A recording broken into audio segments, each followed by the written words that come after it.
பொடி வந்து பொடிக்குரிய colour background colour, அதாவது பொடி பேக்ரவுண்ட் கலர்னு சொன்னால் இன்னைக்கு இந்த ஒயிட் கலர் இந்த ஒயிட் கலர் வந்துட்டு மாற்றினு சொன்னால் இந்த இடத்துல வரும்.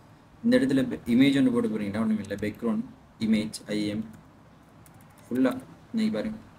நான் சொன்னேன் விஷுவல் ஸ்டுடியோ கோடில் வந்துட்டு டைப் பண்ண வேண்டிய அவசியம் இல்லை, சஜஸ்ட் பண்ணும். ஸோ பேக்ரவுண்ட் இமேஜ் கொடுத்தீங்கன்னு சொன்னால் இமேஜில் யூஆர்எல் காப்பி பண்ணி போடலாம். அதுக்குரிய கோட் கிளி. ஸோ அதை எக்ஸ்பிளைன் பண்ணுவேன், நான் அதை எக்ஸ்பிளைன் பண்ணுறேன். கலர் வேண்டாம் கலர் கொடுங்க. மார்ஜின் லெஃப்ட் ஹேண்டுச்சுன்னா லெஃப்ட் சைட்லேருந்து, அதாவது லெஃப்ட் சைட்லேருந்து மார்ஜின் ஆகும். அது எவ்வளோங்கிறது 250 பிக்சல் கொடுத்தீங்க. அதே மாதிரி ஹெடர், நான் இதுதான் ஹெடர். ஹெடருங்கிறது இது எப்படி இதான் ஹெடர்னு எப்படி கண்டுபிடிச்சோம்? ஹெடருங்கிற அந்த பேர் index.html ஃபைலில் இந்த ஹெச்பி ஸ்கூல் ஆஃப் கம்ப்யூட்டிங் இருக்கிற இடத்துல இருக்கு பாருங்க. இன்னைக்கு பாருங்கள் ஹெடர்.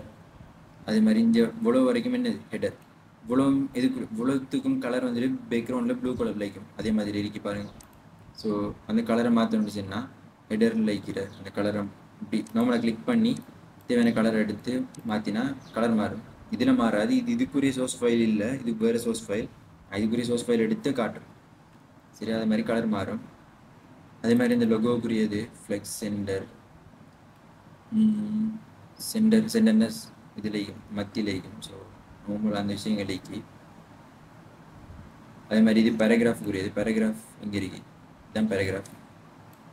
இது எல்லாத்தையும் செய்து பேராகிராஃப் போட்டி ஒன்றும் இல்லை, குழம்பாதீங்க. பேராகிராஃபுங்கிறத நான் இங்கே கோட் பண்ணியிருக்கேன். ஸோ இன்னைக்கு இந்த இடத்துல பேராகிராஃப் உண்டு. இந்த பி டெக்குரியது தான் ரைட்டாக இங்கே பி இது போட்டிங்க ஆல்ரெடி அங்கே டெக் இருக்கிறதால. அதே மாதிரி பேக்ரவுண்ட் கலருங்க வந்துட்டு பேக்ரவுண்ட் கலரை மாற்றுறது. அந்த ஒவ்வொன்றுக்கும், அதாவது இங்கே இருக்கிற index.html இருக்கிற ஃபைலில் எதுக்கு நீங்கள் மாற்ற போகிறீங்களோ, எதை டிசைன் பண்ண போகிறீங்களோ அதுக்குரிய இந்த ஐடியை பாருங்கள். ஐடின்னு இருக்கும், கிளாஸ்ன்னு இருக்கும், அதுக்குரிய பேரை பாருங்கள். பார்த்துட்டு அதே கிளாஸ் அதே பேரில் எங்கே இருக்கோ அதுக்கு போய் ஜஸ்ட் நார்மலாக உங்களுக்கு தேவையானதை காப்பி பண்ணி ஜஸ்ட் ஜிபிடி போட்டு, இல்லாட்டி உங்களுக்கு தெரியும்னா நீங்கள் அந்த இடத்துல எடிட் பண்ணி போட்டால் நடக்கும். அது ஒரு இது வந்துடும். சரியா? ஓகே. இப்போ நான் உங்களுக்கு ஒரிஜினல் கோடை, இந்த வெப்சைட்டுக்குரிய கோடை ஒரிஜினல் கோடை காட்டுறேன். நினைக்கிற இது இந்த கோட் தான் இந்த வெப்சைட்டுக்குரிய கோட். ஸோ இப்போ இதில் நான் என்ன செஞ்சேன்னு சொன்னால் அந்த ஹீரோங்கிறதுல பேக்ரவுண்டு போட்டுட்டு ஜஸ்ட் பேக்ரவுண்டில் இமேஜ் ஒன்று எட் பண்ணுறது, பேக்ரவுண்டு போட்டுட்டு யூஆர்எல் அந்த இமேஜை முதல்ல காப்பி பண்ணோம். அதே மாதிரி காப்பி பண்ணி இந்த ஒரு இன்வெர்டட் கமாக்குள்ள அப்படியே போட்டிங்கன்னா சரி, அவ்வளோ. இதோட கோட் முடியுது. இவ்வளோதான் கோட். இதோட போட்டிங்கன்னா படத்துக்கு ஒரு இமேஜ் ஒன்று வரும். அந்த ஹீரோங்கிற அந்த இதுக்குள்ளே வரும்.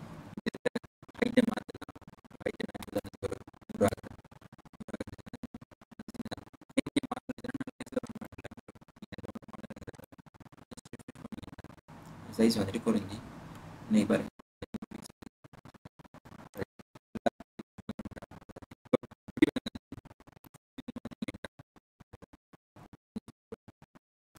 So okay. அதே மாதிரி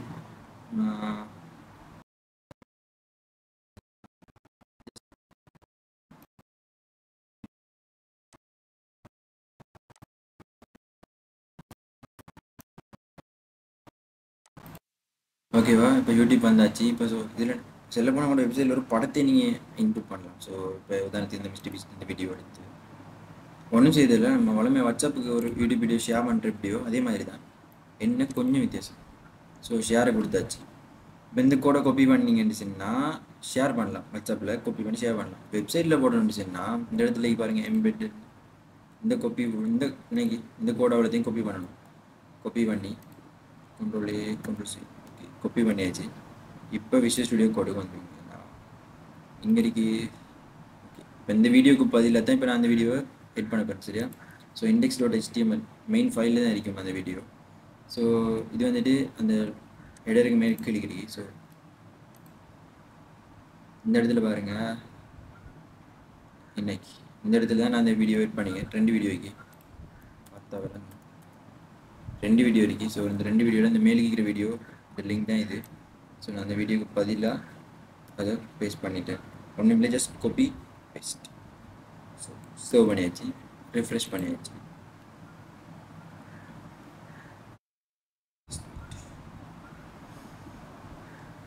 face your biggest fear to win தான் இந்த மிஸ்டர் பீஸ்டோட வீடியோ.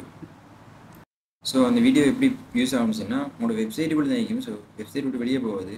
அதாவது வெப்சைட்லேருந்து உங்களுக்கு ரெவென்யூ வரணும்னு சொன்னால் வெப்சைட்டை வந்துட்டு உங்களோட யூசர்ஸ் உங்களோட வெப்சைட்டில் எவ்வளோ நேரம் ஸ்பெண்ட் பண்ணுறாங்கிறது பொறுத்து தான் உங்களுக்கு ரெவென்யூ வரும். வெப்சைட் மூலம். ஸோ இந்த யூடியூப் வீடியோ போட்டால் உங்களோட வெப்சைட்லேயே ப்ளே ஆகும். யூடியூப்புக்குள்ளே கொண்டு போகாது, ஜஸ்ட் உங்களோட வீடியோக்குள்ளேயே ப்ளே ஆகும். சரி, இதே மாதிரி தான் நான் இந்த வீடியோ எடிட் பண்ணிக்கிறேன். அதே மாதிரி இந்த ஃபோட்டோஸ் வந்து இதெல்லாம் எட் பண்ணிக்கிறேன். ஸோ சின்ன ஞாபகம். ஸோ இதே மாதிரி ஒரு வெப்சைட் நீங்கள் க்ரியேட் பண்ணலாம். இதை விட பெட்டராக க்ரியேட் பண்ணலாம். யூடியூப்ஸில் வீடியோஸ் இருக்கு, இல்லாட்டி ChatGPTல போய் கேளுங்க. ChatGPTல போய் கேட்டு என்னென்னு செய்யணும்னு சொல்லி கேட்டிங்கன்னா அது சொல்லி தரும். ஒவ்வொரு இதுக்கும் தனித்தனி பேஜஸ் க்ரியேட் பண்ணி நல்ல பெரிய பெரிய வெப்சைட் க்ரியேட் பண்ணலாம். டேட்டாபேஸ் கனெக்ட் பண்ணலாம். அதெல்லாம் படிக்கிற இண்டஸ்ட்ரிக்கிறார்கள் கேளுங்க, சொல்கிறேன் எப்படி செய்யணும்னு சொல்லி சொல்கிறேன். முக்கியமானது கோட், இந்த சோர்ஸ் கோட் அனுப்புகிறேன். ஒரு எக்ஸாம்பிளுக்கு ஒரு வெப்சைட்டை வச்சு அதை ரன் பண்ணி பார்த்து செய்யுங்க. ஸோ நீங்கள் வாட்ஸ்அப்பில் மெசேஜ் போடுங்க, நான் உங்களுக்கு அதுக்குரிய சோர்ஸ் கோட் அனுப்புகிறேன். So thank you.